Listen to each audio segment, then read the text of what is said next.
In the heart of suburbia, nestled within a freshly mowed lawn, stood a vibrant house bustling with the noise of celebration. Today was young Tommy's 8th birthday, and his parents had gone all out to make it memorable, complete with a bouncy castle, streamers fluttering in the breeze, and a clown hired to entertain the dozen or so children rampaging through the garden. The clown, a rather gaunt figure with paint too thick on his weathered face, juggled poorly and pulled endless scarves from his sleeve, his forced smile never quite reaching his cold, watchful eyes. Parents mingled with polite laughter, nibbling at finger foods and cake while keeping one eye on the chaos of their children.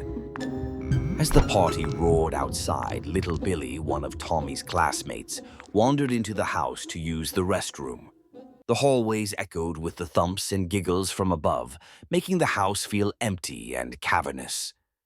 Curiosity drew Billy to a slightly ajar door leading down to the basement.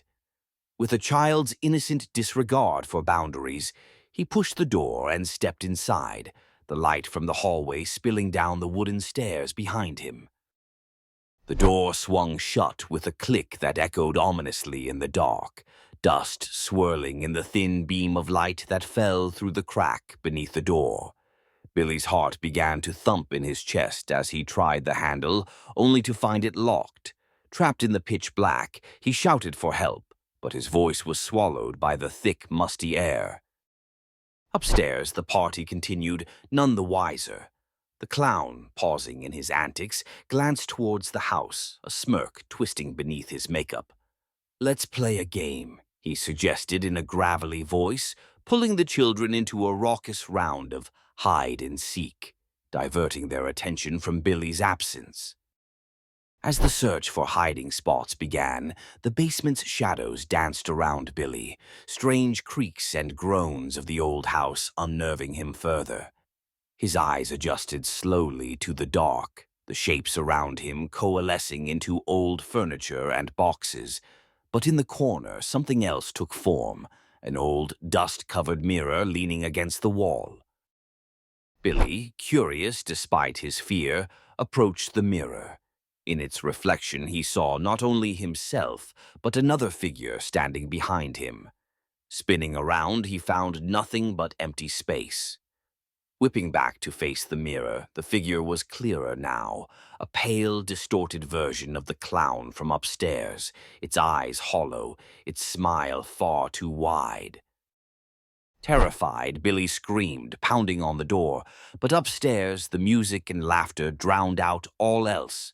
Suddenly, the basement light flicked on, and the door swung open. Standing there, breathless and worried, was Tommy's mother, having noticed his absence at last. Billy rushed up the stairs, babbling about the mirror and the clown. But when Tommy's mother ventured a quick glance into the basement, she saw only an old, empty room. No mirror stood against the wall. Reassuringly, she led Billy back to the party. "It was just your imagination," she soothed. But as they re-emerged into the sunlight, the real clown was packing up to leave, his job done, his smile now genuinely reaching his eyes as he glanced back towards the house. The party ended with cake and laughter, the incident in the basement forgotten by all but Billy, who remained quiet, his eyes darting nervously towards the basement door and then to the departing figure of the clown, who tipped his hat at him one last time. That night, as the house lay quiet, Tommy's mother thought about the old basement and the stories the previous owners had told of a circus performer who once lived there and practiced his acts in the cool, dark space below. Shivering, she locked the basement door tightly, deciding some stories were best left untold.